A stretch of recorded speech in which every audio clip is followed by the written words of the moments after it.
Hi everyone, what's up? Today I want to solve with you this problem up here and show you how, well, you can have the same integral but get two different solutions for the same problem, okay? And how those two solutions can differ by a constant, okay? That's what we're gonna do today. So first, there are two ways in which you can solve this integral. You can choose two values. By using u-substitution, you can choose two different u values, and that's what we're gonna do. So the first one that you can probably already see, it's the best one, is gonna be u is equal to tangent, okay? So u would be equal to tangent x, and that would say that the differential of u would be equal to u prime, which is gonna be secant squared times the differential of x, okay? So now, with this substitution, you could rewrite this integral as, so you have integral of tangent, that is going to be u, and secant squared dx is going to be du, okay?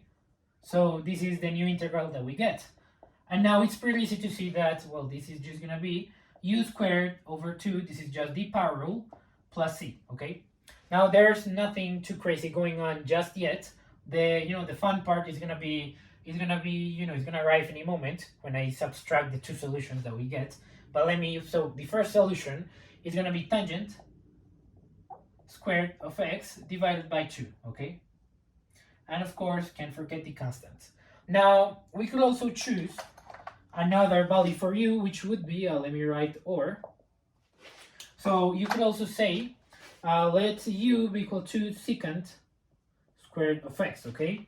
The differential of u would be equal to u prime. Now, the derivative of secant squared is going to be the derivative of 1 over cosine squared, okay? So that is going to be minus 2 times cosine to the negative 3 of x times the derivative of cosine, which we know is going to be minus sine x, okay? Now, you can simplify this expression. You get negative, negative, that is going to be positive. And you can write it like this. So I'm going to say this is 2 times sine of x divided by cosine x times 1 over cosine squared, okay? This is how much you would get. And this is the same as 2 times tangent of x times 1 over times secant squared, okay? Not 1 over secant squared, okay? So this would be the differential, of course. I didn't really, so let's keep things consistent.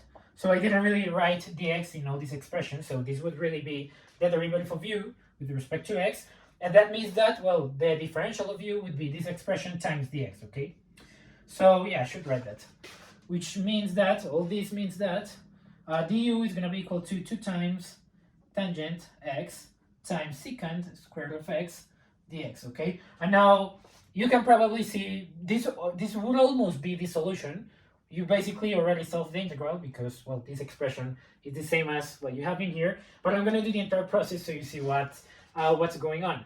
So we know that u is equal to secant squared, so this differential would actually be 2u times tangent of x, okay? And of course, dx. So something great that you can do is the following. We can now rewrite the entire integral like this. So we have the integral of u is equal to secant, so we have u, and tangent dx is going to be, so we have tangent dx, this is the expression, we're going to divide du by 2u, okay? So this is going to be du over 2u, okay? Over 2u, du over 2u. Okay, yeah, anyways. This is going to be du over 2u, so we're going to have a coefficient of 1/2 in front of the integral. This is supposed to be a 1. And we're going to have du over u, which of course you can now see what we get. And it's a pretty interesting answer. This is just going to be 1 over u. Okay, it's going to be 1/2, and you cancel out the u's. The integral of 1 is going to be u, okay? And of course, you can't forget the plus c. And this result is going to be u is equal to secant squared. So this is going to be secant squared of x divided by 2 plus c, okay? So now we have two solutions here, and that is a very important thing that we need to notice. So both of these solutions are correct. That's something I should say.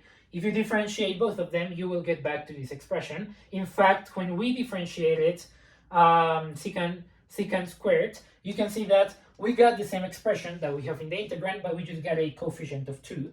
So this was off by a factor of 2, and that is why we're dividing by 2 in our solution. So both solutions are correct, but they're different. And we can find by how much they differ by using a trigonometric identity, okay? So I'm going to define 2 things here. I'm going to say that tangent is going to be equal to our solution h, which is going to be h of x. And I'm going to say that secant is equal to our solution, I like to use m, okay? M of x, okay? So now, what should I erase so that I have some more space? I'm going to erase this. You don't need to see anymore the first substitution that we did. And I'm going to use this space over here. So something you can do now is the following. You can subtract h, you can subtract from h m, and that would allow you to see what's the difference between tangent squared divided by 2 and secant squared divided by 2, okay? So we're going to get the following. This is going to be our h solution minus our m solution.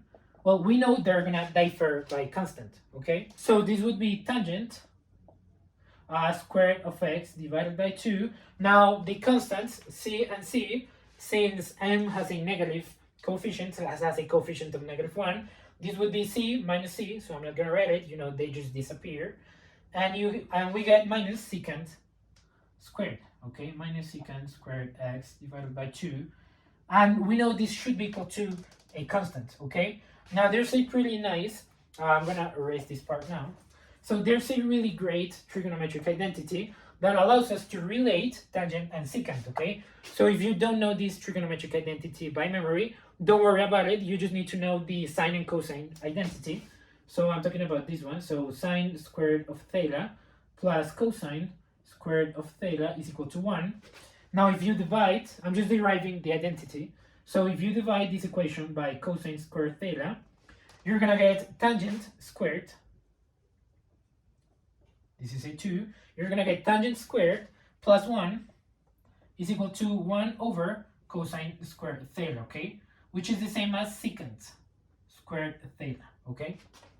So you can see that now we have tangent and secant, and over here we're subtracting tangent and secant, and they have a common factor of 1 over 2. So, well, you could do the same in this equation. You could have tangent squared theta minus secant squared theta, and that would be equal to -1, okay?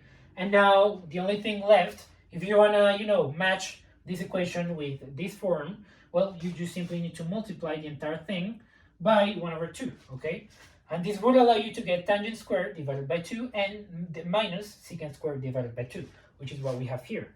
And something that, of course, you can infer from that information is that if the result of the subtraction in the identity is equal to -1/2, that also means that it will be the result when you subtract the 2 solutions for this integral, okay? So yeah, that would basically be the constant that makes our different solutions differ, okay, by how much they differ. So yeah, that would be the entire thing. I hope that you have enjoyed this video. This is a pretty cool thing. I think it's pretty interesting to see how if you choose a different u value, you will get a different solution. But those solutions, they're very similar, and in fact they only differ by a constant, which is a pretty exact constant. In fact, if you see the graphs of secant and tangent, you can see that, well, if you subtract secant squared and tangent squared, I'm sorry, not secant and tangent with a degree of 1. So the graph of secant squared is going to be 1 unit above the graph of tangent squared, okay? And both of them have like a parabola-like behavior, okay? Both of them look almost like a parabola. So the 2 graphs, they differ by a constant, okay? Which is also consistent with the idea that the 2 functions, h and m, they also differ by constant, okay? In this case, since, well, we're dividing the 2 functions by 2, they differ by -1 over 2, but if you don't divide them by 2, the graphs of tangent squared and secant squared would differ by a unit of 1, okay? So that's also great to know. So that's been the entire video. I hope that you enjoyed it, and see you in the following one. Bye.